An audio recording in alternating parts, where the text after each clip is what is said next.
अथर्ववेद की इस कहानी के माध्यम से हम अपने अंदर छिपी हुई बुराइयों और डर को कैसे समाप्त कर सकते हैं। अथर्ववेद के रक्षोघ्न सूक्त में एक कथा छिपी हुई है जो मानव के भीतर छुपे हुए भय और बुराई से निपटने का प्रतीक है। यह सूक्त मुख्य रूप से राक्षसों और दुष्ट शक्तियों को नष्ट करने के लिए गाया जाता है। प्राचीन काल की बात है, जब मानव समाज पर बुरी शक्तियों का आतंक छाया हुआ था। ये शक्तियां अंधकार में वास करती थीं और जब रात होती तब अपने प्रभाव को और भी प्रबल बनाती। गांवों के लोग इन शक्तियों से डरते थे और हमेशा एक भय के साए में जीवन व्यतीत करते थे। एक दिन गांव के एक वृद्ध आर्षि ने देखा कि गांव के लोग दिन प्रतिदिन कमजोर होते जा रहे हैं और उनके दिलों में डर की जड़ें गहरी होती जा रही हैं। उन्होंने निर्णय लिया कि वह इस भय और दुष्ट शक्तियों से लोगों को मुक्त करेंगे। आर्षि ने अथर्ववेद के रक्षोघ्न सूक्त का गहन अध्ययन किया और उसकी शक्ति को पहचाना। उन्होंने गांव के सभी लोगों को एकत्र किया और उन्हें एक बड़े यज्ञ में शामिल होने का आह्वान किया। यह यज्ञ एक विशेष प्रकार का था जिसमें रक्षोघ्न सूक्त का पाठ किया गया। जब आर्षि ने मंत्रों का उच्चारण किया तो उनकी आवाज में अद्भुत शक्ति थी। यह मंत्र न केवल ध्वनि का रूप था बल्कि उसमें एक विशेष ऊर्जा भी थी जो चारों ओर फैली और वायुमंडल को शुद्ध करने लगी। जैसे ही सूक्त का पाठ शुरू हुआ, ऐसा प्रतीत हुआ कि प्रकृति भी इस यज्ञ में सम्मिलित हो गई हो।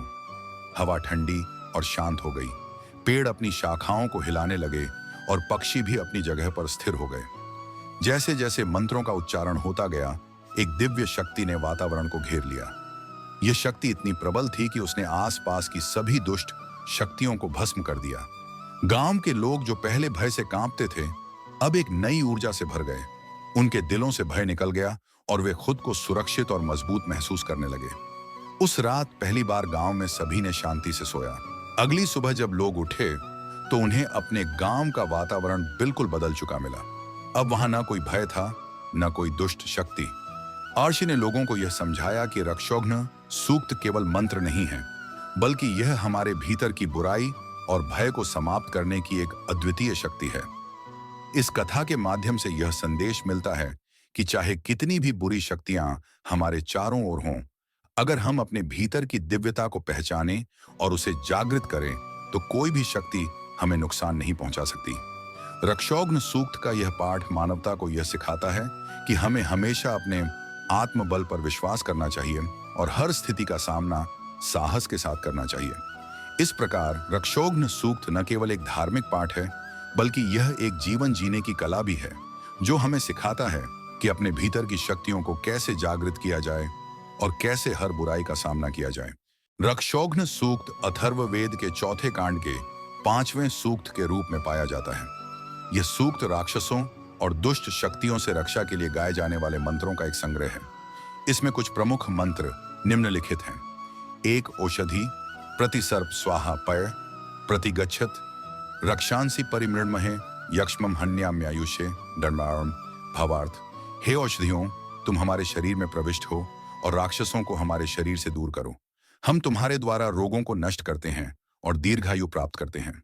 2 रक्षोघ्नम वचम कृतम हृदयम शरीरमाशीतमुत्तम अड्नन यक्ष्माणम परिदूषीय रक्ष शिर्यताम्यते।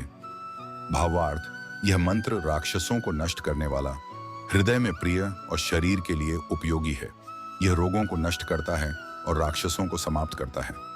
3 तुर्याय भवति रक्षोघ्नाय विवृश्यस्य शिरस्ते देवाणाम विद्वांस्तच्छीर्यमाणस्तन्मृण। भावार्थ, यह मंत्र राक्षसों को नष्ट करने वाला है और देवताओं के द्वारा मान्य है। इससे राक्षसों के सिर नष्ट हो जाते हैं और उन्हें नुकसान पहुंचता है। 4 यत् किंच रक्षोहंतम श्रयते देवपितृभि अन्वग निर्मंत्रयति सोमो व्याति हव्यवाट। बाक्षण भावार्थ, जो भी राक्षस देवताओं और पितरों के द्वारा नष्ट किया गया है वह अग्नि और सोम देवता द्वारा भी नष्ट किया जाता है। 5 अग्नेर्यमस्य तेजसा सोमेनाश्य दिंद्रिये रक्षांसि जघ्नमायसी निरस्तमासतम निशि डैनो। भावार्थ, अग्नि और यमराज के तेज से, सोम देवता की शक्ति से राक्षसों का विनाश होता है और उन्हें रात में नष्ट किया जाता है। ये मंत्र राक्षसों और दुष्ट शक्तियों के नाश के लिए उच्चारित होते हैं। इन मंत्रों का उच्चारण विशेष रूप से तब किया जाता है जब किसी व्यक्ति या स्थान पर दुष्ट शक्तियों का प्रभाव होता है।